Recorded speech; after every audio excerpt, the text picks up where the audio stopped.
Ser podcast. La Ventana, con Roberto Sánchez. Radio Lindo, una mirada particular para observar y contar. Con Elvira Lindo.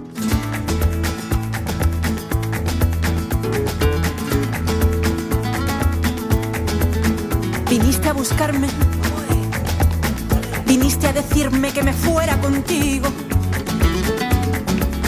que todo iría bien, que me darías todo lo que necesito. Viniste a cogerme, decías que contigo iba a ser diferente. Viniste a por mí, decías que era tuyo el amor que pedí. Viniste a engañarme, tus besos de amor sabían consolarme. Viniste a decir que solo contigo sería yo feliz. Viniste a por mí. Elvira Lindo, ¿qué tal? Buenas tardes. Buenas tardes, Roberto. ¿Cómo estás? ¿Es posible que hiciera un año que no nos veíamos? Es verdad. Es posible, ¿no? Es posible. No quería decírtelo hasta que no entráramos aquí para ver tu reacción, porque yo creo que hemos hablado mucho, estuvimos parte del verano, durante la pandemia, durante los confinamientos, pero creo que yo desde casa, tú a veces desde la tuya, tú a veces aquí, yo desde... Y hacía un año ahora que no nos veíamos. Pues desde que no llegaste de Italia en plena pandemia. Te tengo tan presente, Roberto, Ya. que no me había dado cuenta de que no te había visto la cara. Estás Sí. mucho más guapo que la última vez que te dejé. Esto me has Oye, quitado la frase a mí del guión, no, porque no, era lo que no. te tenía que decir a ti, No. estás más joven. Bueno, además veo que compartimos, no sé si habrá sido casualidad en tu caso, el llevar no cualquier mascarilla, tiene que ser a juego con la ropa que llevamos. Tú llevas una Yo llevo rosa. una americana rosa. Sí. Y he sido tan cursi que he entrado a una farmacia y me he cogido Sí. una mascarilla rosa. O sea, que no ha sido a juego. casual, no ha sido Me da casual. pena que estemos hablando tanto encima de esta canción que me gusta. Ya, ponla, porque ponla. es Soleá Morente, Claro. un poco a lo María Jiménez. Sí, total, es que yo no la reconocía, porque tengo aquí Soleá Morente, pero si no... Y yo te creí, ay, yo te creí.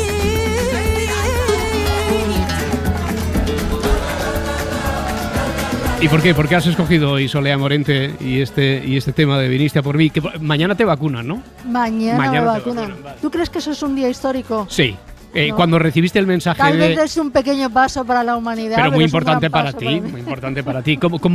¿Cómo reaccionaste cuando llegó el SMS que Hoy- te convocaba? Esta mañana yo dando saltos. Ah, de hoy para mañana te han convocado sí, ya. sí, Qué rápido. dando saltos Muy bien. de alegría. Es que emociona, ¿verdad? Sí, Sí, sí, ya me voy más seguro a todas partes. Mira, esto que te decía de que me parecía que te había visto, Sí. es el poder de la voz, ¿verdad? Que nos ha hecho estar cerca Claro. los unos de los otros. Antes te he dicho, la última vez que te dejé, ni que te llevara dejando...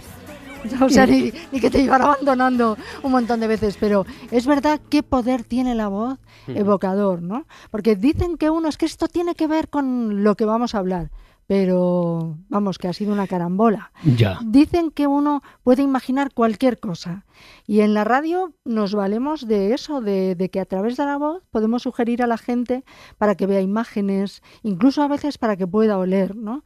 Porque de alguna manera nuestros sentidos están tan conectados que a veces obran de una manera sinestésica. Lo que oímos puede tener olores, los colores pueden tener olores también, los olores podemos imaginar un tacto y tenemos que poseer esa habilidad, yo creo, los que trabajamos en la radio, pero seguro que no lo hacemos tan bien como una cosa que a mí me resultaría imposible. Sí, que sería... Por ejemplo, si tuviera que contarle a una persona que no ve cómo es la Alhambra. Ah, mira, esto me parece muy oportuno. Vamos a proponer un juego muy radiofónico. Es un asunto, desde luego, que creo es el medio ideal, oportuno, idóneo para yo creo hablar que de sí, eso. sí. Vamos a proponer, a continuación, 3 sonidos, por ejemplo. Y me gustaría que pensaran en una obra de arte a la que estos sonidos le pudiera evocar. El primero es este sonido, que es el del fuego. Vamos a incorporar un segundo sonido, el de hacer trazos sobre una superficie. Y tercero y último de momento, el sonido de esta música.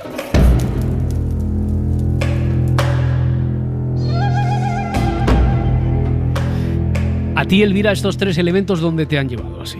A bote pronto. Bueno, yo soy muy torpe, pero es que lo he leído. Ah, bueno, pues entonces dímelo. Hazme trampa y cuéntamelo. Pues Altamira, por ejemplo. Altamira. Y eso de relacionar el contar cómo pueden ser obras de arte o manifestaciones artísticas en general a gente que no ve, esto tiene mucho que ver con la amiga que has traído hoy sí, a es que Radio es Linda, una ¿no? amiga. Tú ya sabes que solo traigo aquí amigos, de ¿no? tu club, el Biederberg. Bueno, pues nos vamos a Granada, Sí. que es donde ella está. Hablaba de la Alhambra porque ella ha enseñado la Alhambra alguna vez. Y Olaya Luque. Y ella es traductora, Sí. pero bueno, cuando tú estás pensando en traducir, siempre piensas en traducir de un idioma a otro. No tan libre como el traductor este que se nos ha colado antes en el gag de especialistas secundarios, pero bueno, sí. Pero tú imagínate lo que es traducir, estudiar traducción para traducir lo que ves a una persona que no ve. Madre mía. Olaya, ¿qué tal? Muy buenas tardes. Hola, ¿qué tal? Hola, Olaya, bienvenida. Oye, desde luego nos tiene admirada la capacidad que puede tener una persona, según me está contando Elvira, para transmitir eso, para contarle, para explicarle a una persona que no ve, que además a lo mejor muchos de ellos no tienen la referencia de haber visto nunca en su vida cómo es la Alhambra, ¿no? Pues sí, la verdad es que lo contáis y la verdad es que parece muy difícil, pero luego no lo es tanto, pero en realidad es lo que comentaba Elvira, es simplemente traducir una imagen a una palabra, por ejemplo, o a un sonido o a muchas otras cosas, pero sigue los mismos patrones que una traducción como la del amigo de antes. Ya, pero tú, por ejemplo, ¿cómo lo haces? Porque, a ver, yo puedo tener una capacidad evocadora, pero tú has estudiado mucho y tu especialidad en la universidad es eso. Tú has estudiado para poder llevar a grupos de gente que no tiene los 5 sentidos para contarle lo que tú estás viendo, para transmitírselo. ¿Cómo se hace eso?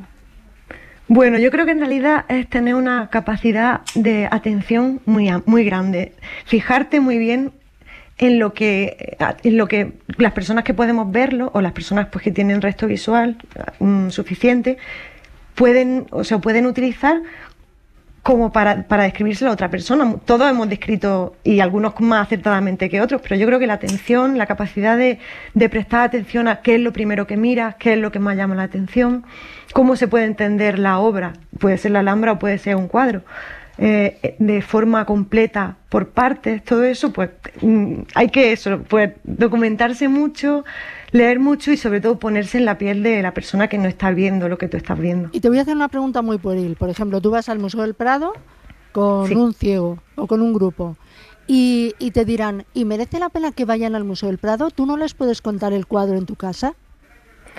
Bueno, es que la experiencia de ir a un museo, los museos han cambiado mucho y los museos hoy en día son un espacio social, o se tiende a que lo sean.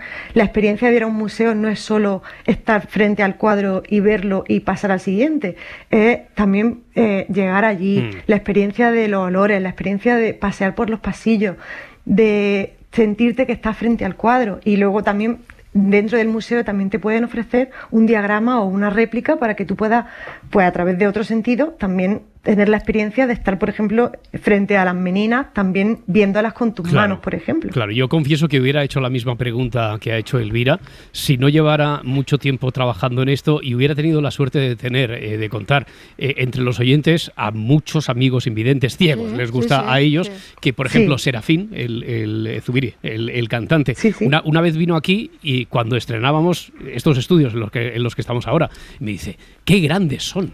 ¡Qué amplios son! Es decir, ellos tienen la sensación del espacio que les rodea. Y por el sonido también. Y por el sonido, claro, por cómo se proyecta el eco de que debe dejar, por ejemplo, en el espacio en el que hablan, ¿no? Olaya, quiero decir que las personas invidentes ciegas también tienen esa sensación de dónde están.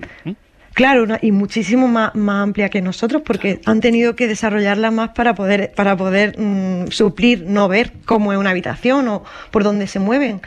Y luego también, por ejemplo, hay muchos museos que no nos fijamos, pero la iluminación, las temperaturas, cómo es el suelo, cómo las texturas de las diferentes paredes o de las moquetas o los suelos que hay, todo eso en realidad está hecho para algo y para que la experiencia, o sea, incluso para las personas que vemos, entremos en otro mundo según la sala en la que estamos del museo. Y eso, pues, todo eso...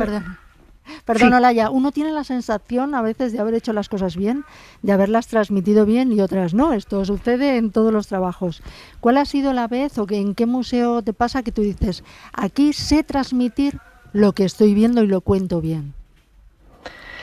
Pues bueno, en realidad quizás parece que no, pero cuando a lo mejor trabajamos más con arte abstracto, en los museos en los que a lo mejor hemos podido trabajar, como en Granada, por ejemplo, en el Museo Caja Granada, o incluso en el Museo Arqueológico Nacional, con la obra Iberas, por ejemplo, que en realidad son más complejas a lo mejor que una obra figurativa. Yo creo que la experiencia, yo al menos me siento mucho más realizada porque o sea, una obra figurativa todo el mundo puede un poco imaginársela, ¿no? Pero la abstracción es más compleja y cuando se puede transmitir o traducir, yo creo que es el momento en el que más... O sea, que te gustan los retos, ¿eh? Te gustan los retos, Olaya. ¿Y qué es lo más, te iba a decir, Boni, lo más impactante que te ha dicho alguna de las personas a las que tú has tenido la oportunidad de explicarles, de describirle, de contarle una obra? Aquello que te haya dicho incluso... Pues ha visto, esta persona que no ve, ha visto algo que yo no era capaz de ver. Bueno, sí, eso muchas veces, y cada vez se tiende más a eso, a que las personas ciegas sean ellos también los que crean esas descripciones y que colaboran desde el principio, porque ven con su conocimiento del mundo, aunque nunca hayan visto, pero viven en un mundo en el que hay muchísimas referencias visuales, pues pueden ayudar a que esa descripción sea mucho más completa. Y luego creo que una cosa que se repite mucho, que tanto con el grupo TRACE con el que trabajamos de la Universidad de Granada, como con la asociación con la que también trabajo, y bueno, que es con muchísimos Caleidoscope, ¿no? Que no lo hemos sí, dicho, esta Caleidoscope asociación. con K. Eso es con K y acabado en Cope, pero hablamos aquí en la SER, no pasa Sí, nada. es Caleidoscope. Y entonces, Pero ¿qué te han dicho? ¿Qué te han dicho alguna Sí, de esas yo creo personas? que ciegos de todo el mundo, porque, por ejemplo, me acuerdo un ciego que en una beca que tuve en el Metropolitan en Nueva York, o ciego aquí mismo en Granada, o en Jaén, o en Madrid, en cualquier sitio, lo más gratificante y emocionante es cuando te dicen que han podido volver a ver el color, por ejemplo, el color azul, o una, no sé, unos ojos, o un atardecer, porque de verdad has seleccionado las palabras, bueno, exactas, o que en ese momento para esa persona eran exactas, para que se produzca esa magia, ¿no? De poder ver, de poder hacer ver. Claro, porque algunos de los ciegos que van contigo han visto algo de niños. Sí, la mayoría sí tienen o resto visual o recuerdo visual. Entonces, pero también hay muchos que no. O sea, que cuando has visto de niño tienes algún recuerdo de los colores en sí, ¿no? Y cuando no se lo imaginan. Claro. Se imaginan, porque claro, como dice Olaya, de tantas referencias, igual nosotros no nos damos cuenta, pero tenemos muchas referencias gráficas, visuales en nuestra forma de expresarnos habitualmente. Entonces, esas personas que no han visto Olaya, ellas se han hecho una idea de lo que son los colores, ¿no? Por ejemplo. Claro, y los colores, por ejemplo, hay muchísimas referencias sinestésicas, lo que comentaba al principio. Y entonces, por ejemplo, pues todo el mundo que habla pensamos en verde y nos imaginamos una serie de texturas, una serie también de olores. De olores, sí, claro. Sobre todo, sí, o el blanco, el azul, el rojo, y hay muchísimos experimentos que, bueno, yo no me voy a meter en la parte de la medicina o en la neuropsicología, pero sí que hay muchos experimentos que hablan de que los colores es algo incluso casi inherente, ¿no? Como que es algo que existe previamente y que hay referencias, también muchas son culturales. O sea, como si fuera un recuerdo atávico que va pasándose en nuestra cultura de generación en generación, e independientemente de que lo hayan visto esas personas, algo genéticamente se les ha transmitido a ellos de qué es o cómo es el color azul, por ejemplo, ¿no? Sí, bueno, eso yo, o sea, sé que hay muchos experimentos sobre eso, pero yo, sobre todo, lo que sí que creo es que vivimos en un mundo en el que los colores, o las formas, todo lo visual tiene muchísima relevancia para todo el mundo. Entonces, y también, sobre todo, tenemos que darnos cuenta de que hay muchas maneras de transmitir los colores. A lo mejor no solo rojo, pero rojo sangre, un rojo amapola, rojo atardecer, todas esas formas de describir el rojo pueden hacer que cambie muchísimo. Olaya, tú en principio ibas a ser traductora de un idioma cuando comenzaste a estudiar.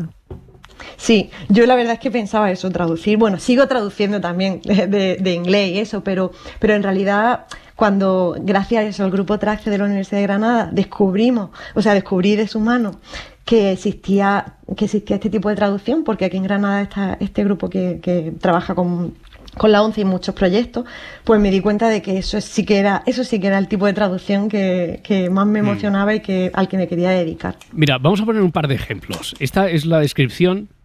No, primero la escuchamos y después a ver si sacamos. Es un animal robusto y huesudo que aparece de perfil, con la cabeza a la derecha de la lámina y el rabo a la izquierda.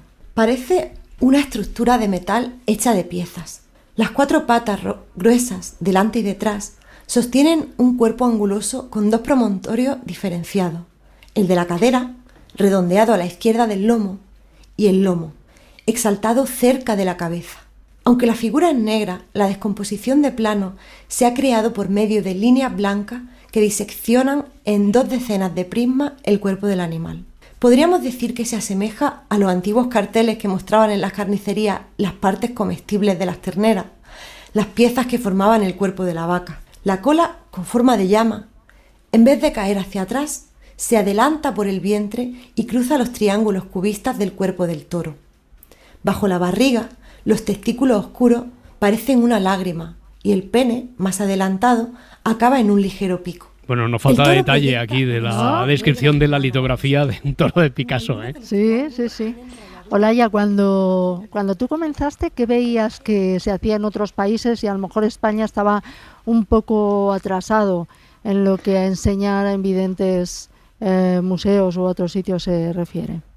Sí, en España sobre todo había mucha más tradición en audiodescripción de cine, que es parecida, pero claro, tiene el espacio, es poco, o sea, tiene solo un pequeño espacio entre diálogos o entre sonidos para poder introducir una pequeña descripción. Pero claro, en arte sí que en Estados Unidos y en Reino Unido estaban mucho más evolucionados. ¿Y tú ibas allí y qué veías? O sea, ¿te alucinaba lo que se hacía? Sí, de hecho me acuerdo una vez que estaba de Erasmus y estaba en la Tate Modern de Londres y de repente vi a muchísimos ciegos arremolinados alrededor de los nenúfares de Monet y me quedé muy sorprendida. Eso yo creo que fue, y luego gracias al destino existía el grupo Tracce aquí en Granada y pude empezar la tesis y todo eso luego, pero vamos, cuando vi a los ciegos como que ellos tenían su espacio, todos sentados, escuchando sin ver, la verdad, y una obra como Los Nenúfares, me quedé tan sorprendida y era como si el museo para ellos, totalmente para ellos. Mira, ahora estamos frente a uno de los autorretratos de Van Gogh. En primer plano tenemos la figura de Van Gogh. Su actitud es calmada, sus ojos claros se clavan en el espectador y nos miran con intensidad. Aparece serio, con las comisuras de la boca ligeramente curvadas hacia abajo. A pesar de la aparente serenidad del pintor, su ceño fruncido nos indica que existe cierta turbación, probablemente a causa de una enfermedad que lo acosaba y que le hacía padecer ciertos episodios de psicosis intermitentes relacionados generalmente con la esquizofrenia, desórdenes bipolares e incluso la depresión. El foco de luz proviene del exterior del cuadro. Lo estás viendo, ¿no, Elvira? Lo estoy viendo perfectamente, maravillosa descripción. Y quería decirle a Olaya, supongo que conoces, bueno, todos lo conocemos, esos versillos de Francisco de Icaza, lo de dale limosna mujer, que no hay en la vida nada como la pena de ser ciego en Granada. ¿Tú qué dirías? ¿Qué le contestarías a aquel? Bueno, que ya existiendo la audiodescripción, aunque yo siempre digo que la audiodescripción existía, vamos, desde en el mito de la caverna, cuando se describe lo que había afuera, ya eso es audiodescripción. Pero que teniendo ya la audiodescripción, y yo creo que los ciegos de Granada también disfrutan mucho de las actividades que podemos hacer aquí y que ya no hay tanta pena. Oye, hay que tener una capacidad, un talento, desde luego, evidentemente, pero como todo también tiene su técnica, imagino, Olaya, ¿no? Esto es una técnica que hay que aprender. Por ejemplo, tú te pones delante de una obra, delante de una representación, de la que sea, y sabes qué es en lo que tienes que incidir y aquello que puedes casi obviar. Esto forma parte de la técnica. Sí, bueno, como cualquier proceso de traducción, siempre trae un análisis, que también en este caso no es solo el análisis textual, bueno, sería el análisis textual de la obra visual.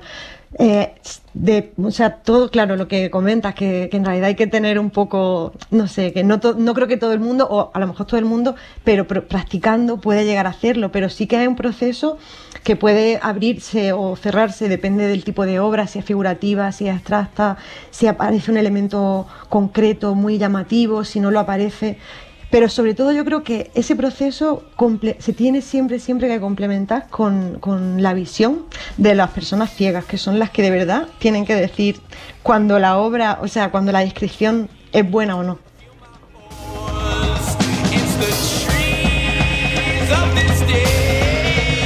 Hola, llevamos ya unos minutos hablando, todo gira en torno al poder de la escucha, de la voz, del sonido.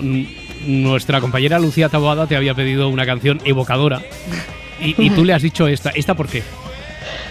Pues bueno, sobre todo al principio la veo como muy sinestésica, con un compañero que se llama Rubén Rávila, con el que estamos empezando a trabajar, que él es ciego y que le encanta la sinestesia, traduce todo perfectamente a la sinestesia.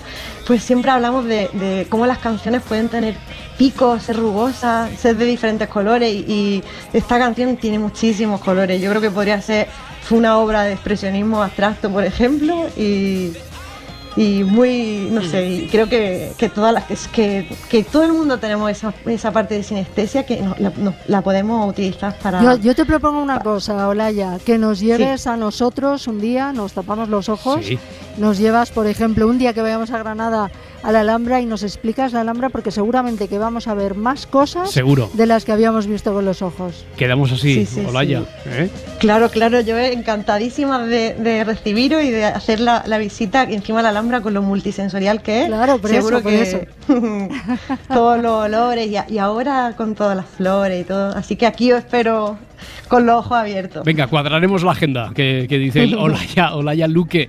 Un beso muy fuerte, muchísimas gracias. Un beso, Olaya. Adiós, muchas gracias. Elvira, hasta la próxima. Hasta la próxima. Vacúnate. Oye, que estás muy guapo. Tú estás especialmente bien. La Ventana, con Roberto Sánchez. You must remember this. A kiss is just a kiss. A sigh is just a sigh. The fundamental things apply as time goes by. En La Ventana. Tócala otra vez, Juan. And when two lovers woo, they still say I love you. On that you can rely. Con Juan Pérez Floristán. No matter what the future brings as time goes by. Juan, ¿qué tal? ¿Cómo estás? Buenas tardes. Buenas tardes, Roberto, ¿cómo estamos? Muy bien y bienvenido, bien hallado, porque bueno, hoy nos reencontramos como hacemos cada 15 días con Juan Pérez Floristán, al que le pedimos aquello de tócala otra vez, Juan. Además, hoy lo hacemos, bueno, después de dos circunstancias muy especiales que todo tiene que ver con lo mismo, con su estancia en Israel. Allí, Juan, te pillaron los bombardeos, el cruce de fuego. ¿Cómo estás? ¿Cuánto tuvo aquello lo viviste como una pesadilla?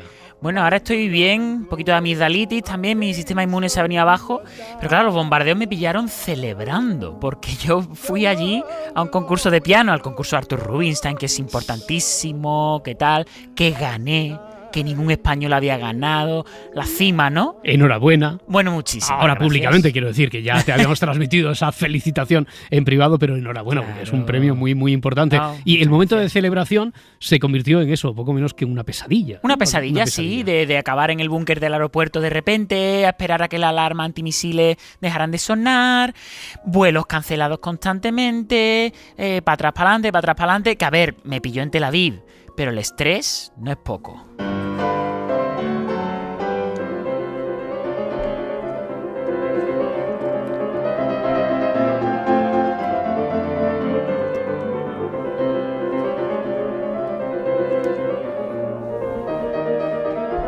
Bueno, pues no sé si te ayudó mucho la música a sobrellevar aquellos días, porque colgaste un tuit que traduzco un vídeo tocando el piano con el texto "Cómo lidiar con el estrés y las alarmas de misiles". Y no sé si tiene que ver con esto que está sonando, Juan.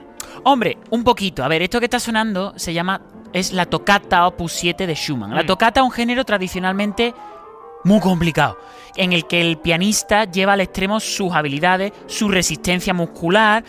Y de hecho, tanto es así que esta toccata tiene una historia un poquito especial, que es que cuando Schumann la compuso y la estudiaba, porque él también era pianista, se pasó tanto estudiándola. Bueno, Schumann estaba un poco regular de la cabeza también. Entonces, le dio tanta caña a sus manos y además usó un aparato de la época pseudocientífico para aumentar la flexibilidad del dedo anular de la mano izquierda, que se fastidió la mano para el resto de su vida. No me digas. No pudo volver a tocar el piano en su vida. Y sé de lo que hablo, porque esta toccata yo la he tocado. Es más, os hago aquí un plot twist. Lo que está sonando ahora soy precisamente yo tocando la toccata de Schumann.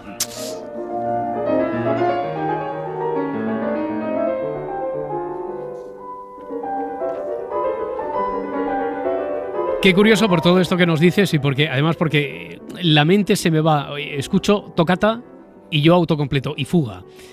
Por eso te lo preguntaba, por si te había servido también esta toccata o la música en general para huir, para hacer la fuga mental, al menos de aquello que estabas viviendo. Pero bueno, no parece que tenga mucho que ver con esto. A ver, sube un poco el volumen.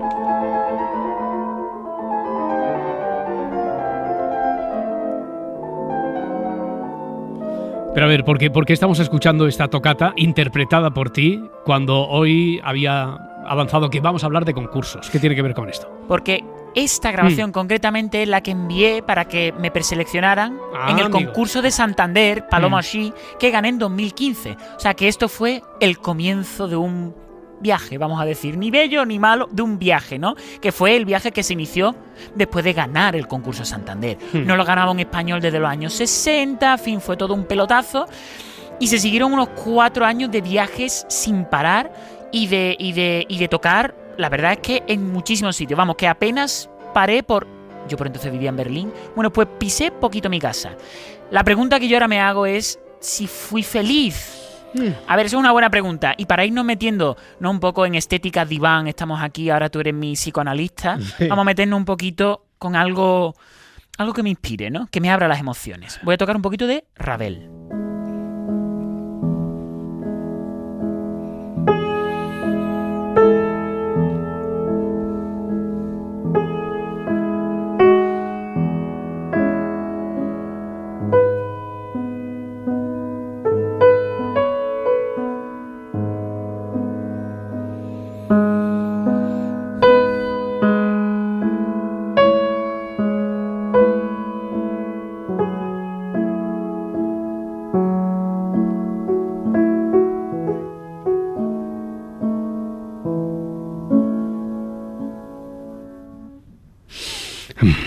Ya hemos bajado un poco las pulsaciones, ¿verdad? No sé si necesitabas recurrir a esto para bajar un poco también la locura aquella de que me dices en la que entraste después de presentar, después de enviar lo que habíamos escuchado de la toccata al concurso. Aquello que fue una locura. ¿Eso cambió tu vida? Totalmente. Mira, te hago una lista que la voy a hacer muy rápido, ¿vale? De los 25 países en los que llegué a tocar, ¿vale? Más o menos de oeste a este es Chile, Perú, Argentina, Uruguay, Colombia, Panamá, República Dominicana, Bahamas, México, Estados Unidos, España, Túnez, Francia, Reino Unido, Suecia, Alemania, Italia, Suiza, Eslovenia, Rumanía, Hungría, Austria, Polonia, Rusia, Emiratos Árabes e Israel. Que Israel es donde he tocado ahora precisamente, porque ahí es donde fui ahora hace 2 o 3 semanas, lo que hablamos antes, al concurso Arthur Rubinstein. Por cierto, esta lista la he leído, evidentemente, que nadie se piense que yo me he memorizado esto. Entonces, el Rubinstein, para que nos hagamos una idea, es un poco como los Oscars. Solo hay 2 o 3 concursos de ese nivel. Entonces, claro, cuando uno gana un Oscar, ¿qué más queda, no? Claro. ¿Qué viene después? Eso no te sé decir, porque eso me está pasando ahora. Bueno, pero ganaste el Oscar, entonces ¿fuiste feliz? Hombre, sí, en el momento te da el subidón. Aunque estás tan cansado, porque además yo tuve que hacer 10 días de confinamiento en Tel Aviv, que fue cuando hicimos una sección, precisamente DJ Floristan. Sí, exactamente. Entonces yo estaba tan agotado y tan solo, sin mi familia ni nada, que, hombre, subidón sí, pero ya lo que quieres es ir a tu casa a dormir, ¿no? Pero bueno, sí te puedo contar lo que fue ganar el Santander, porque fue muy diferente. Yo tenía 22 años, poca experiencia, ningún agente profesional, y ni idea de la vida, porque es que en el fondo eso es lo que pasa muchas veces con los músicos, con los pianistas, que mucho piano, nos enseñan muchas cosas en el conservatorio de piano, pero no nos dan muchas herramientas para la vida profesional. Entonces, la verdad es que por eso también muchas veces te encuentras artistas que aunque choque y sea un poco triste, son un poquito aburridillos. Yo no sé si se te ha pasado de conocer a alguien que es muy bueno en su oficio, sea artístico o no, o periodista, por ejemplo. A veces hasta humoristas. Son aburridos. Efectivamente, y eso es un poquito triste, la verdad.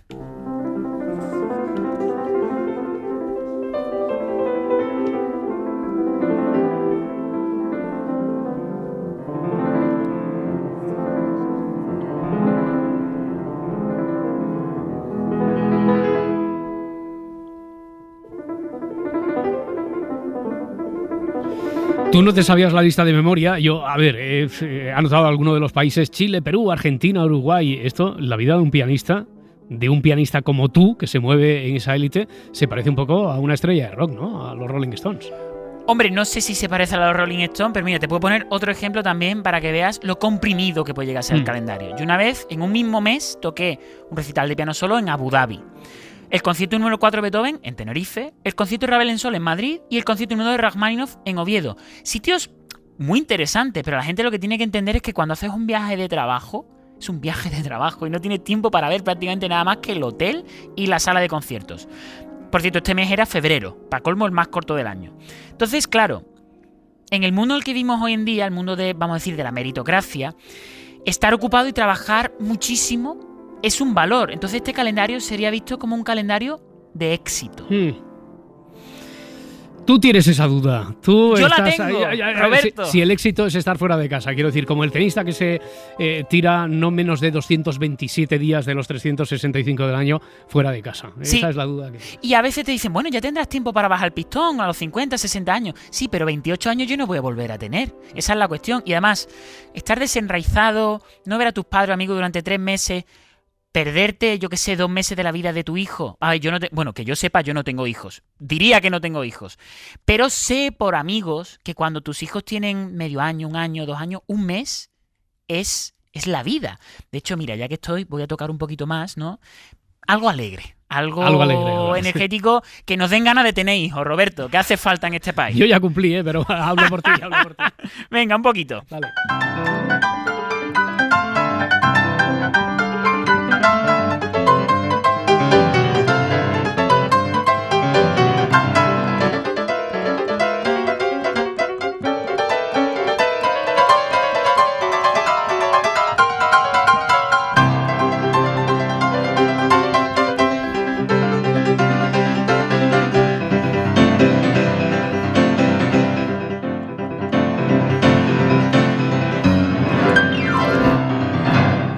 Cada vez que acabas, claro, yo me quedo aquí, digo, me pondría de pie y aplaudiría, pero va a quedar un poquito soso, solo un aplauso. Los aplausos en la radio suenan muy mal. Bueno, un aplauso sobre todo. Un aplauso solo en la radio queda regular solo. Oye, pero a ver, esto era muy alegre, pero ¿qué era exactamente lo que has interpretado ahora? Perdón, se me ha olvidado, claro, tercera danza argentina de ginastera. Vale, una duda, porque veo que navegas ahí en esa contradicción.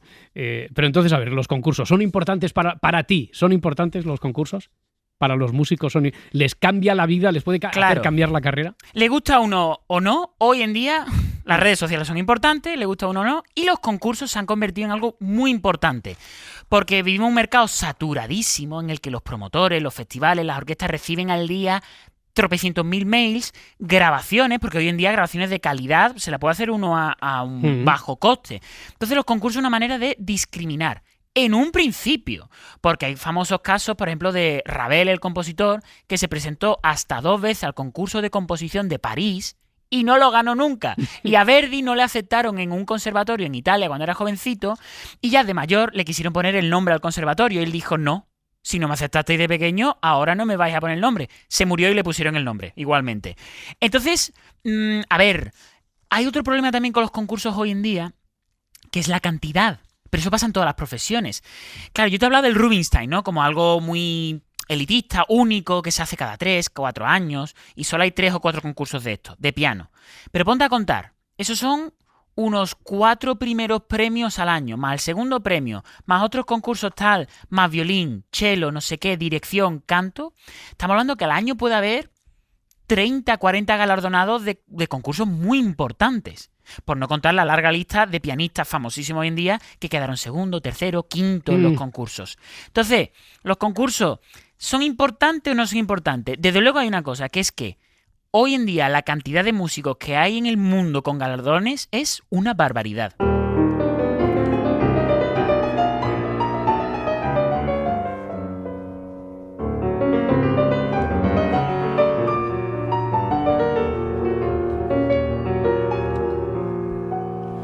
Pero a ver entonces, Juan Pérez Floristán, que antes decías, ponías tú el símil del diván. Esto parece el confesionario, porque te digo ahí que estás en la duda navegando en esa relación un poco entre el amor y el odio que puedes tener respecto a los concursos o algunos concursos.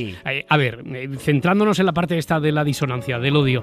Entonces, ¿para qué te presentas? ¿Por qué demonios te presentas a los concursos? Mira, empíricamente por una cosa muy concreta. Yo eché los papeles para esto hace 2 años, porque el concurso iba a ser el año pasado y se canceló por la pandemia. Yo era una persona muy diferente, vivía en Berlín, no había pasado una pandemia, no había vuelto a mi casa, no había empezado mis clases de arte dramático, a escribir guiones, piezas de microteatro, etc. Todo eso me ha cambiado.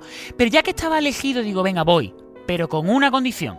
Toco como a mí me dé la gana, no quiero ser malsonante. Entonces pensé, probablemente no me lleve nada. Es más, tenía que tocar un concierto de Beethoven y lo toqué en una versión alternativa que existe, un manuscrito de Beethoven que no conoce casi nadie. Ya. Tanto es así que el jurado, por lo que me llegó después, se llegó a plantear descalificarme. Es lo que te iba a preguntar, que a lo mejor estabas ahí en un límite, que no sé si los cánones a los que obliga un concurso de ese tipo están muy pautados, ¿no? Claro, porque dice, tienes que tocar las obras según las ediciones estándares, y eso no era estándar para nada. Pero bueno, al final me premiaron. Pero yo iba al concurso con una idea que era irme a dormir a la cama tranquilo. Y yo creo que esa es la manera en la que uno se tiene realmente que presentar estos concursos. Y yo ya voy más allá, que es que yo no quiero aumentar la cantidad de trabajo, de conciertos. Idealmente lo que quiero es aumentar, si acaso, la calidad de mis conciertos.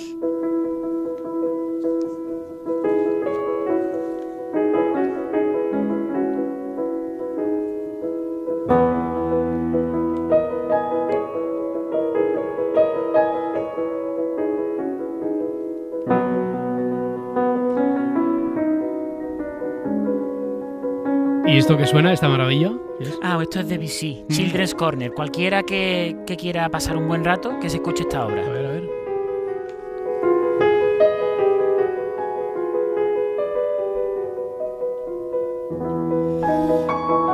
Esto es Debussy, es una maravilla, desde luego, como decíamos, pero empezaste hablando de Schumann, ¿no? Sí. A ver, si volvemos a Schumann y así cerramos el círculo, yo no sé si yo me estoy haciendo muy hippie, ¿vale? Pero bueno, hoy vengo un poco vintage, más vestido. Pero uno, conforme va ganando concursos, se va haciendo mayor, se hace un poquito todo lo contrario a hippie, ¿no? Se va haciendo... Se supone... Se aburguesa, se hace algo más conservador. Tú te vas haciendo hippie. Yo creo... No sé, es que siento que la vida... Es que esto es un cliché, pero es que es verdad. La vida son 3 días, de los cuales 2 han pasado ya. Entonces, dedicar horas a dominar la tocata de Schumann puede ser un proyecto fascinante y emocionante, pero si de repente pierdes esa ambición deportística casi, entonces, ¿para qué seguir?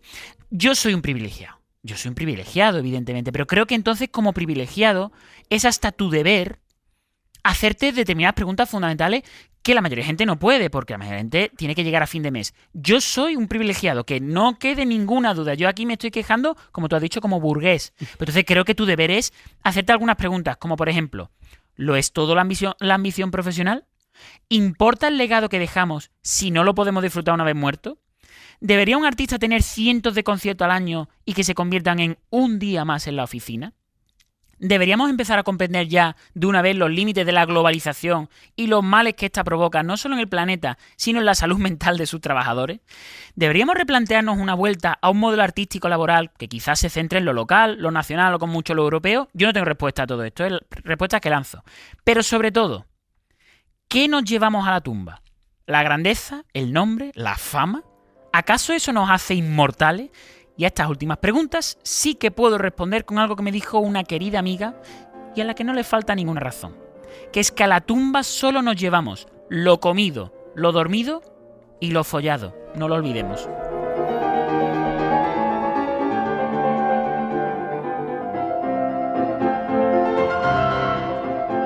Esto último yo creo que se ha entendido, sí, bastante. Tengo un amigo que dice que la vida son 4 mundiales y 4 Juegos Olímpicos. Y mira, y ahí a la vuelta de la esquina tenemos una Eurocopa, por si sirve. Juan Pérez Floristán, un abrazo, amigo. Roberto, otro para ti, muchas gracias. Muchas gracias, hasta la próxima.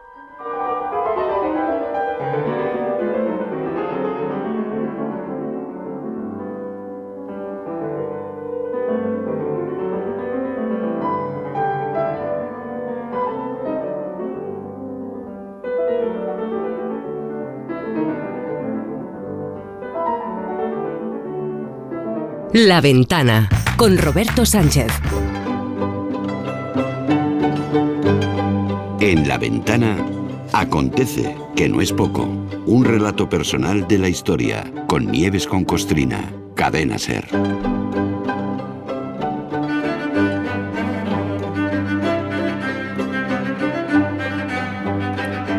Hola Nieves, ¿qué tal? ¿Cómo estás? Buenas tardes. Hola Roberto, ¿qué tal? Muy bien, muy bien. Mira, vamos a empezar hoy con esta música de Franco Battiato.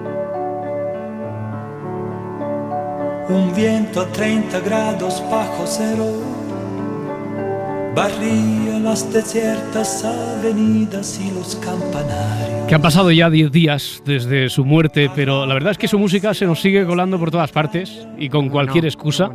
Hoy es una muy buena excusa, por cierto, porque tiene que ver con el título de esta canción, con la perspectiva Nevsky. Y los fuegos de la Guardia Roja encendidos para echar a lobos y viejas con rosario. Y los fuegos de la Guardia Roja encendidos para echar a lobos y viejas con rosario. Que nos sitúa donde tú nos vas a situar exactamente, porque habla de una gran avenida en San Petersburgo, una ciudad que ha cambiado de nombre, bueno, o le han cambiado el nombre un montón de veces, y eso es precisamente lo que nos cuentas hoy en el Acontece, ¿no, Nieves? Ahí vamos, sí, porque mira que le han cambiado de nombre a esta ciudad, ni se sabe, ¿no? A ver, la fundación, hoy vamos con un asunto de fundación de ciudades, que es un asunto entretenido y muy bonito. Muy bonito, ¿no? Muy bonito. Muy bonito. Y San Petersburgo en concreto tiene chicha. Las ciudades, bueno, pues primero se fundan, no siempre eligiendo acertadamente el lugar, y luego se inauguran, ¿no? Y entre un acto y el otro, pues suelen pasar muchas cosas, ¿no? Sabemos cómo se inauguran pantanos, hospitales, puentes, túneles, porque lo hemos visto, y luego en el capítulo, que también lo hemos visto, en el capítulo del payaseo político, también tenemos alcaldes inaugurando un columpio, o 7 concejales inaugurando un cajero automático, o como se ha dado, una corporación entera inaugurando una rotonda de 2 metros de diámetro, intentando hacerse todos la foto encima, ¿no? Que el de cultura siempre se queda abajo. Pero bueno, ninguno supera tampoco a ese Ignacio Aguado y a ese Ángel Garrido inaugurando un dispensador de gel en el metro. O a Begoña Villacís, que también inauguró una terraza para tomar cañas, aunque la terraza llevaba inaugurada años. Pero bueno, fundar ciudades tiene su intríngulis, y cada una se funda pues de una manera y por una razón. Brasilia, que es de las más jovencitas, o por ejemplo también las que fundaron los conquistadores españoles en América, que esos iban con libros de instrucciones porque tenían que hacerlo todos igual, o la Carolina en Jaén, que es una fundación también muy chula, o la que traemos hoy, San Petersburgo, que fue por obra y gracia del caprichito de un zar. Como no pagaba él, pues venga, que me hagan una ciudad chula, ¿no? La quiero aquí y la quiero así. El 27 de mayo de 1703, Pedro I, uno de los zares más finolis y viajados que ha tenido Rusia, fundó San Petersburgo, que no sé yo si hay otra ciudad, como decíamos, que haya cambiado más veces de nombre. Si miramos la biografía del escritor Nabokov, pondrá que nació en San Petersburgo, como el orfebre Fabergé, el de los famosos huevos, que también hay. Y si leemos la de Vladimir Putin, esa biografía dirá que nació en Leningrado. Pero las 3 ciudades son la misma, ¿eh? Y luego también tenemos a Rasputín, que murió en Petrogrado. Petrogrado. ¿No? Exactamente, o sea que da igual. Son todo Petrogrado, tal, son la misma. Mismo perro, distinto collar. San Petersburgo juega al absurdo con falsa claridad. Oye, Nieves, pero y total para después volver a la casilla de salida, ¿no? Porque para acabar llamándose igual que se llamaba al principio, San Petersburgo. Ahora sí, exactamente. Sí. Eso ocurrió porque en 1991 se hizo un referéndum entre los ciudadanos y se votó mayoritariamente recuperar el nombre histórico de San Petersburgo, ¿no? El zar la llamó San Petersburgo en alemán, ese nombre era alemán, porque bueno, pues sonaba más fino y sonaba más europeo, ¿no?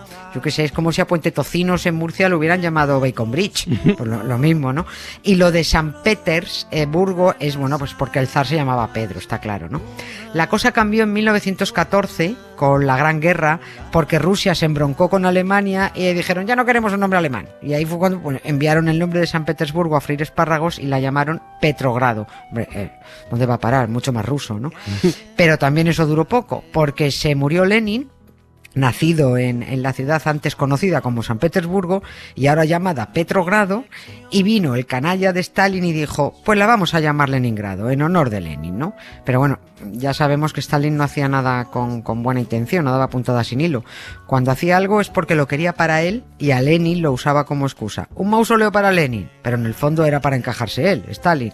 Leningrado en honor de Lenin, pero porque Stalin quería un Stalingrado también para él, ¿no? Pero bueno, lo tenía todo organizado. Pero bueno, ya todo ha vuelto a su ser, porque a los dictadores, a los golpistas y a los tiranos, ojo, nunca hay que borrarlos de la memoria, pero sí de las calles y del mapa, ¿no? Stalingrado ahora es Volgogrado y Leningrado es San Petersburgo.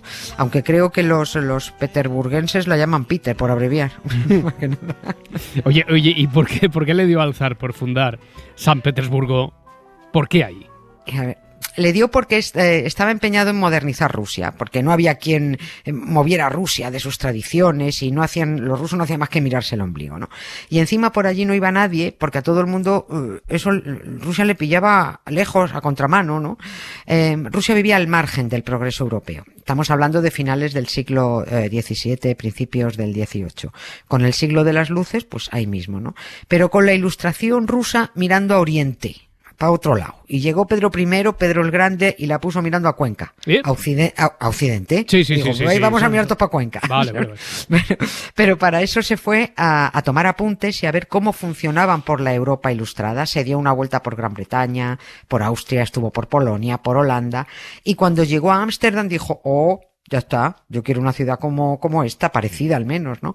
Voy a fundar la nueva capital de Rusia, que Moscú me parece una ordinariez como capital del imperio. Y así surgió San Petersburgo, pues como un boletus, edulis, como una seta, ¿no? Es una ciudad inventada, creada. No creció poco a poco, como casi todas, ¿no? La definió, Dostoyevsky la definió muy bien, el de los hermanos Karamazov. Sí. Dijo que San Petersburgo era la ciudad más abstracta y premeditada del mundo. Un poquito marinador, como sigas así, ¿no? Sí, que era marinador, ¿no? Hombre, les quedó bonita, más bonita que marinador, ¿no? La verdad, pero sin reparar en gastos. Sobre todo no repararon en gastos de vidas humanas.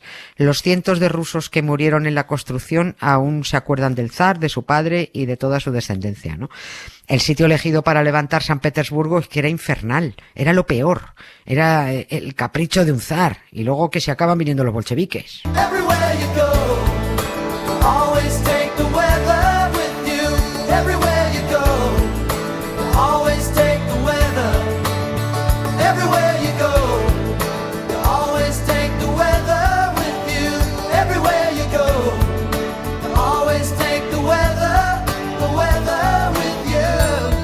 Así que fue ver Ámsterdam y dijo, pa' mí, pero allí. Claro. Pero, a ver, un momento. Se supone que ni el clima, ni el terreno se parecen, bueno, no se parecen en nada donde fundaron San Petersburgo. Nada, no se parecen en nada. Así que intenta adaptar eso, ¿no? San Petersburgo lo fundaron en un pantanal junto al río Neva y era una ciudad a varios grados bajo cero en invierno, ¿no? El plano inicial de la ciudad tenía una red de avenidas en ángulo recto que se entrecruzaban pues con un laberinto de canales que pretendían aprovechar pues los múltiples brazos del río Neva. Cuando San Petersburgo estuvo terminada, muchos la empezaron a llamar la Venecia del Norte, pero bueno, por desconocimiento, porque en realidad el modelo que tomó Pedro I fue Ámsterdam, ¿no? Pero bueno, aquella ciudad hubo que construirla sobre un mar de fango y el zar, como decía antes, Pedro no reparó en gastos. Dinero tenía, el de los rusos, por supuesto, y mano de obra también. la de los rusos. Nada le impedía tener la mejor ciudad de Rusia. No quedó en todo el país un arquitecto y un albañil mano sobre mano. Los movilizó a todos. Pero es que también contrató a ingenieros, arquitectos, constructores navales, científicos de toda Europa. Por supuesto, también trasladó a la fuerza a campesinos, a siervos y, como no, a presidiarios y a soldados, todo el mundo para hacerme San Petersburgo. Ánimo, venga, que os quede bonita, que es para vuestro zar, ¿no? Los curritos no tenían, por supuesto, se ponían a trabajar sin herramientas, no tenían ni palas, ni picos, ni carretillas. La tierra la trasladaban usando sus propias camisas, ¿no? Los obreros, aquello fue tremendo. Los obreros estaban mal alimentados, los campos no daban frutos para tanta gente en aquel pantanal, ¿no? Las casas donde vivían eran barracones infectos, morían de enfermedades, de agotamiento, pero el zar Pedrito se salió con la suya, construyó su ciudad en la que se dejaron la vida 200.000 hombres, ¿no? Sí, no es por amargar la visita del turista, pero bueno, quien vaya por San Petersburgo que al menos conozca los costes del capricho de un zar. ¿Y cuánto tiempo duró? ¿Cuánto tiempo tardaron en levantar la ciudad, San Petersburgo? Pues en realidad poco y mucho, es que depende, 6, 7, 8 años, 9, es que aquello no tenía fin, cada vez quería más cosas, ¿no? Pedro el Grande, valga la redundancia... Un pollaque, ¿no? Pollaque esto, hazme el otro, hazme un palacio, hazme esto, hazme tal, cada vez la quería más grande todo, ¿no? En su cabeza era la más majestuosa de Europa y quiso astilleros donde fabricar barcos de guerra y quiso que fuera el principal puerto comercial del Báltico y pagó una pasta a los británicos para que sus barcos fueran a San Petersburgo directamente y pasaran de descargar sus mercancías en otros puertos, ¿no? Y mientras los rusos se dejaban la vida, pues la meteorología iba a lo suyo, claro, nieve, inundaciones, desbordamientos del río. Un día escribió el zar, y abro comillas, en mi casa el agua alcanzó medio metro de altura. En el jardín y por las calles la gente se movía en barca. Fue divertido ver cómo se subían a los tejados y a los árboles. Vamos, para tirarte por el suelo. Oh, guasón el zar. En fin, que bonita era, es verdad. Pero San Petersburgo estuvo a punto de irse al garete porque, claro, que le gustara a él no significa que le gustara a todo el mundo. En cuanto Pedro el Brasas, que es que traen brasas, ¿no?, se murió, pues claro, salieron todos por pies. La aristocracia se largó y detrás se fue la mitad de la población. Y los siguientes reyes, Catalina I y Pedro II, pues se fueron a vivir a Moscú y se llevaron la capitalidad, ¿no? Pero bueno, volvieron. Y a una de las que volvió le dio por comprar cuadros para decorar el comedor. Oye, y ahora a lo tonto tiene ahí el Museo del Hermitage. Fíjate, ahí a lo tonto. Oye, era todo un personaje, el tal Pedro el Grande, ¿no? Madre mía. Esto da para otro día. Bueno, lo vas a decir, claro. Esto da para mucho, ¿no? Tiene mucho que contar porque, hombre, no solo quiso modernizar Rusia, también a los rusos, ¿no? Menudos pollos lió con sus modernidades porque además modernizaba por decreto ley. Hay que hacer esto por decreto. Sí. Ahora todos vestidos así por decreto. La lió, por ejemplo, con las barbas. Sí. La lió gorda porque ordenó que todos se tenían que afeitar. Y por eso me apunto dos cosas, hablar de las barbas en general y de las que ordenó cortar por decreto el zar y de los huevos de Fabergé, el famoso orfebre que nació en San Petersburgo, sí. Así que esos serán los dos asuntos próximos a tocar, las barbas y los huevos.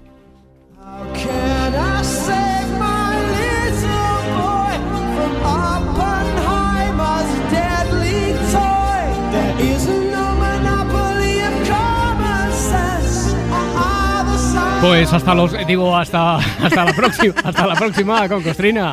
Venga. Adiós del lunes. Adiós. La Ventana con Roberto Sánchez. Ojalá que las hojas no te toquen el cuerpo cuando caigan,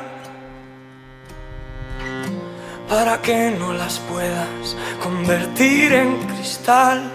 Estamos a 17 minutos para llegar a las 8 de la tarde, últimos 17 minutos de esta edición de jueves aquí en La Ventana. Esto habitualmente es lo que queda del día con Isaías Lafuente, pero Isaías, igual que Francino y parte del equipo, ahora están viajando camino de Galicia, camino de Monforte de Lemos, porque bueno, saben que estamos en la medida de lo posible poco a poco recuperando el contacto ese tan necesario con todos vosotros, con todos ustedes, con los oyentes, y eso hace que en lo que queda de semana, es decir, mañana, Àngels Barceló os dé los buenos días desde Alicante, nosotros desde el lugar que acabamos de decir, desde Monforte de Lemos, o el Foro de la España Vaciada que se traslada hasta Asturias. Paloma Llanos, compañera de la cadena SER en Asturias. Paloma, ¿qué tal? Buenas tardes. Muy buenas tardes, Roberto, muy buenas tardes a todos. Oye, ¿dónde concretamente, dónde llega el foro de Y por la España vaciada, Paloma? Bueno, pues mira, va a llegar a la Casa de Cultura de Lugo de Llanera, una casona asturiana de mediados del siglo XVII. Nuestra región sufre el problema de la despoblación y del éxodo rural en propias carnes ya desde hace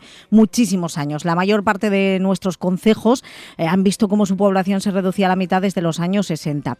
Con el sector del turismo rural ya consolidado, se advierte en los últimos tiempos que la gente joven ha vuelto o está intentando volver al sector primario. La ganadería y la agricultura son el plan A ahora mismo en Asturias de muchas familias que deciden instalarse en la zona rural e iniciar proyectos nuevos o seguir con los negocios familiares. Desde su ayuntamiento, desde el Ayuntamiento de Llanera, se organiza, por ejemplo, la Feria de San Isidro, que acaba de celebrarse y que congregó más de 2.000 cabezas de ganado y se cerraron más de 3.000 tratos. En agosto el concurso de exposición de ganado vacuno y la Feria Agroalimentaria de Productos Ecológicos de Asturias. Es por lo que estamos allí. No es un concejo en el que pues haya mucha despoblación, pero sí quiere ser capital ganadera de Asturias. Sí, es el referente, desde luego, el ganado, la ganadería, has dado ahí en la clave. ¿De qué sabemos que se vaya a hablar? ¿Qué temas se van a tratar en este foro, Paloma? Se van a tratar muchísimos temas, pero sobre todo vamos a hablar de lo que ha cambiado la agricultura y la ganadería. Y de eso da fe la Indicación Geográfica Protegida, la IGP Ternera Asturiana, que en marzo del año pasado, justo unos días antes del estado de alarma, puso en marcha una campaña preciosa, que es 300 mensajes contra la despoblación. Pretenden mostrar o demostrar que no hay motivos para el pesimismo, lo que te decía hace un momento, que la ganadería se ha convertido en el plan A de muchos jóvenes que siguen la saga familiar y apuestan por la continuidad en las explotaciones ganaderas. Mira, para que me entiendan todos, antes en las familias los ganaderos mandaban a sus hijos a estudiar aquí a Oviedo o a Gijón y decían: estudia, hijo, y esto no lo hagas. Y lábrate un futuro. Exactamente, lábrate un futuro, sí, que esto no es para ti. Bueno, pues ahora hay muchos que estudian y vuelven al campo y cogen las riendas de la ganadería familiar. En la página web de Ternera Asturiana se pueden escuchar mensajes, son los 300 mensajes contra la despoblación, mensajes como estos. Hay futuro porque hay pasado, porque tenemos una cultura enorme, una cultura ganadera estupenda y quiero seguir con ella porque es un oficio que me encanta, que desde siempre, desde pequeño he querido esto y estoy enamorado de este oficio. Es tanto lo que tiene que aportar el medio rural a nuestra sociedad, pero ya no solo a nivel productivo, sino a nivel emocional. Porque tenemos que ser más conscientes de que no podemos ir a contrarreloj, tenemos que ir más despacio y saber sobre todo por qué y para qué hacemos las cosas. Hay futuro porque somos muchos los jóvenes a los que nos apasiona este mundo rural y disponemos de avances que nos hacen poder compaginar esta actividad con estudios, viajes. Asturias tiene capacidad para tener futuro. Lo que hay que hacer es trabajar y que agilizar las cosas un poco para que los ganaderos y los que se puedan mover. Los trámites de ayuda, si los agilizan, pues sería bueno para todos. Elena Cebada. Elena, ¿qué tal? Muy buenas tardes. Muy buenas tardes, Roberto. Elena Cebada es la directora gerente de IGP Ternera Asturiana. Esto de IGP es la Indicación Geográfica Protegida, para entendernos, Elena. ¿Esto sería como la marca de una denominación de origen? Sí, efectivamente. Vale. Al final son dos reconocimientos de calidad diferenciada otorgados por Europa. Vale. ¿Y por qué 300 mensajes contra la despoblación? ¿Por qué 300 y no 500 o 228? Pues la verdad es que, oye, muchas gracias por este resumen. Me ha emocionado poder oírlo, ¿no? Porque creo que ya entre lo que nos habéis mostrado, ¿verdad?, de esos mensajes y la introducción también que ha hecho Paloma, yo creo que demuestra el sentido de esta iniciativa de comunicación que llevamos a cabo desde Ternera Asturiana. Son 300 porque prácticamente fue ese el número de jóvenes que se incorporaron a la actividad ganadera en la pasada convocatoria y la verdad es que es un número que yo creo que dice bastante pues de ese optimismo que nosotros tenemos, porque consideramos que empieza a haber un buen relevo generacional. Jóvenes que vienen con muchas ganas, con mucha fuerza, con mucha motivación, muy, muy preparados, con muchas mujeres también hay que señalarlo, pues para incorporarse en esta profesión, en esta actividad ganadera, y te lo hacen eso como un plan A, no como un plan B. Eso es. Hombre, desde luego se resume muy gráficamente en esto que nos decía Paloma Llanos, ¿verdad? En cómo ha cambiado el mensaje de generación en generación de los padres preocupados para que se fueran a estudiar, a labrarse una carrera a la ciudad, a Oviedo, a Gijón, y cómo ahora, además, estos testimonios que están cargados de ese optimismo sirven, Elena, por lo que hemos estado viendo y escuchando, para romper con muchos estereotipos, ¿no? Porque el medio rural hoy en día está muy digitalizado, muy informatizado. Pues sí, la verdad es que, a ver, nosotros en Asturias sí que es verdad que el peso de la tradición es muy importante, porque al final, la producción de la ganadería de carne en Asturias sigue siendo, pues eso, con un manejo muy tradicional. Pero no tenemos que olvidarnos que al final la tecnología y la innovación está ahí también para hacernos la vida más fácil a todos y también a los ganaderos. Pues al final, yo qué sé, por poner un ejemplo, pues pueden saber dónde están sus animales, pues gracias a una tecnología GPS, que con el móvil pueden hacer un seguimiento, cuando están, por ejemplo, en los puertos de montaña ahora por el verano, o pues en la época de partos, estar monitorizando sus partos desde casa a través de la instalación de cámaras, por ejemplo, y también o verlo desde el móvil, desde cualquier sitio. O sea, que es verdad que sigue siendo un trabajo muy tradicional y con una gran dosis de vocación, porque los animales lógicamente no entienden de días de la semana, ¿verdad? Pero bueno, la tecnología está también ahí para hacer las cosas pues más fáciles. Oye, Elena, los números desde luego no lo son todo, pero sí que marcan desde luego, dicen mucho, es decir, la contundencia de los 300 mensajes. O por ejemplo, qué cantidad de explotaciones ganaderas, de ganaderías, están trabajando ahora mismo en esas circunstancias, en esas condiciones que me estás explicando bajo vuestro paraguas. Bueno, pues nosotros en este momento tenemos más de 6.100 explotaciones ganaderas incluidas en la marca interna asturiana. Al final la tipología de explotación es una explotación pues muy familiar. Realmente tenemos explotaciones ganaderas distribuidas en todos los concejos de Asturias y pues para hacernos una idea, el número medio de cabezas por explotación es de 12. Yo creo que son números que, como bien dices, los números no lo son todos, pero sí que son muy indicativos de esa trascendencia social que la producción de carne en Asturias tiene y de la manera tan artesanal en la que se sigue haciendo. Y es un poco lo que nosotros también, desde el Consejo defendemos y velamos por ello, como organismo de control que somos, ¿no? Para garantizar al consumidor que esa es nuestra verdadera razón de ser, que es verdad que se produce con estas condiciones de, un total respeto hacia el bienestar animal, hacia el medio ambiente en el proceso de cría, empleando razas autóctonas para ello, como en nuestro caso es la asturiana de los valles o la asturiana de la montaña. Yo creo que sí que da una idea de ese tejido social y económico que desde luego se genera en el medio. Bueno, pues mañana os escuchamos y entramos en detalle. Elena Cebada, muchísimas gracias y suerte. Gracias y buenas tardes. Muchas gracias a vosotros. Hasta luego. Decíamos que los números desde luego no lo son todo, aunque dicen mucho. Y están los números y después los casos personales, las historias. Verán, yo creo que esta les va a interesar mucho. Leandro Meléndez, ¿qué tal? Leandro, buenas tardes. Hola, buenas tardes. ¿Cómo estáis? ¿Qué tal? Muy bien. A ver, Leandro, tú eres biólogo. Sí, de profesión anterior y de formación, sí. Y de formación, me creía que me vas a decir desde chiquitito, porque sí que es cierto. Oye, biólogo que trabajaba en un centro de investigación dependiente del CSIC y la Universidad de Oviedo, iba a decir, al que le ha cambiado, y que en un momento determinado decide cambiar totalmente su vida, ¿no, Leandro? Sí, todo esto ya comienza en 2008 más o menos, o sea, en plena crisis o inicios de la crisis, en los que los recortes a la educación fueron terribles y a la ciencia más. Y el futuro por ahí se veía muy oscuro en ciencia, efectivamente. Buscando alternativas, pues fue como se nos ocurrió, buscarnos la forma propia, ¿no? de financiar un poco nuestra vida. Y cuéntame, tú eres socio fundador de Funginatur. ¿Qué pensabais, qué idea teníais, en qué se ha convertido eso, Leandro?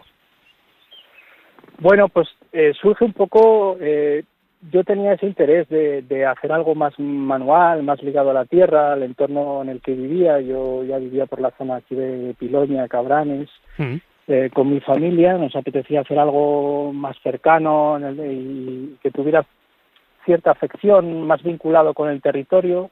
Me interesaba mucho la producción de un alimento. Y quería hacer también algo distinto, pues probar una cosa nueva, producir un alimento siempre de calidad y sobre todo con la filosofía de hacer algo realmente sostenible y respetuoso con el entorno tan maravilloso que tenemos por aquí. Y os dedicáis al cultivo de setas. Sí, nos dedicamos al cultivo de setas. Son setas exóticas, como se denominan, porque no son la típica seta de ostra o el champiñón, y que pues de manera artesanal y ancestralmente ya desde en Japón y el este de China pues se vienen cultivando de una forma pues muy respetuosa con el medio, al exterior, aprovechando digamos la climatología del propio bosque, ¿no? Para producir estas setas, y vimos que podía ser muy compatible con el clima y la abundante masa forestal que tenemos en el norte de España, ¿no? Y parece que el clima, el tiempo y sobre todo la demanda os ha cargado de razones. Sí, el shiitake, la verdad que cuando empezamos, el shiitake es la principal seta a la que dedicamos el cultivo. ¿Cómo se llama? Shiitake. Shiitake, sí. Es una seta que cuando empezamos, pues eso, hace unos 8 años o sí, apenas se conocía, pero ya es muy demandada y en casi cualquier supermercado la podemos encontrar porque es una seta, es de las setas de cultivo más apreciadas a nivel gastronómico, pero es que también se le están encontrando y reconociendo muchas propiedades medicinales muy interesantes. Veo que vendéis no solo las setas, sino también esto que son troncos inoculados para que la gente pueda cultivarlas en casa, ¿sí? Sí, porque nosotros teníamos la costumbre en ferias que hacíamos o mercados y tal, llevábamos siempre uno de nuestros troncos productores, porque digamos que la principal diferencia de nuestro cultivo es que cultivamos las setas directamente sobre la madera, ¿no? Que es su fuente de alimento natural. O sea, que vendéis entonces la masa madre también. Vendéis la seta y la masa madre para quien quiera. Claro, en las ferias y los mercados llamaba mucho la atención esos troncos que teníamos un poco simplemente como muestra, ¿no? Para que vieran que las setas realmente salían de ahí. Y dijimos, oye, pues si hacemos unos troncos pequeñitos que la gente pueda cultivar en su propia casa con unas instrucciones y tal. Y la verdad que ha gustado mucho la idea, sí. Pues eso parece. Leandro Meléndez, socio fundador de Funginatur, que será otra de las historias que mañana allí en Asturias, en el foro de y por la España vaciada de la SER, podamos escuchar también en detalle. Enhorabuena por todo lo conseguido por el trabajo y muchas gracias por escucharnos, por atendernos, Leandro. Gracias a vosotros. Gracias, buenas tardes. Oye, y Paloma, terminamos desde allí, desde Asturias. A ver si tuvieras alguna otra historia, algún otro testimonio para ti. Sí, mira, Javier y su hermano Manolo, que arrancaron su historia en Asigua hace 23 años, estaban estudiando Relaciones Laborales y Derecho en Oviedo, decidieron dejar sus carreras, comenzar los dos Geografía y volver al pueblo, lo que habíamos dicho antes. Hoy en día tienen una casería moderna, con restaurante, con casa rural y han fundado la Ruta del Queso y la Sidra. Crían corderos, mallan sidra y no renuncian a su esencia campesina porque dicen están muy orgullosos. Pues yo creo que es un título para mí, decir que soy campesino, ¿no? Porque los campesinos, no, lo de paisaje natural está muy bien como eslogan, pero realmente no es cierto. Asturias es un paraíso rural porque la mayor proporción, con muchísima diferencia de espacio que tiene Asturias, es un espacio rural, no es ni urbano ni natural. Las partes naturales son muy pocas en proporción, ¿no?, al total de Asturias, de los 10.000 kilómetros cuadrados que tiene Asturias. Entonces, claro, un paisaje rural, a diferencia de uno natural, uno urbano, es un grado de intervención no muy grande, pero lo suficiente para modelar y cambiar y crear, ¿no?, unos ecosistemas, como son desde los prados hasta una misma pumarada, por ejemplo, ¿no? Bueno, pues de las Asturias rurales de lo que vamos a hablar mañana en La España Vaciada, Roberto, con muchísimos contenidos y muchísimos testimonios que pueden seguir además todos a través de laespañavaciada.es en streaming, así que os esperamos, que queremos que lo escuchéis todo. Eso haremos, estaremos muy atentos. Paloma, muchas gracias, buenas tardes. Un beso, chao, hasta luego. Y abriremos mañana, ya les digo, desde Monforte de Lemos, La Ventana. Hasta entonces, mañana más. Sean felices. Buenas tardes. Adiós.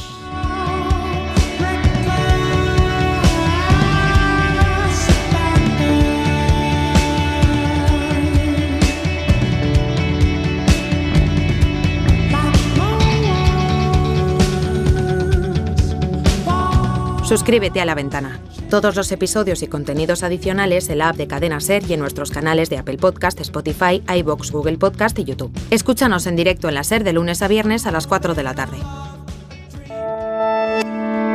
Cadena SER. La radio.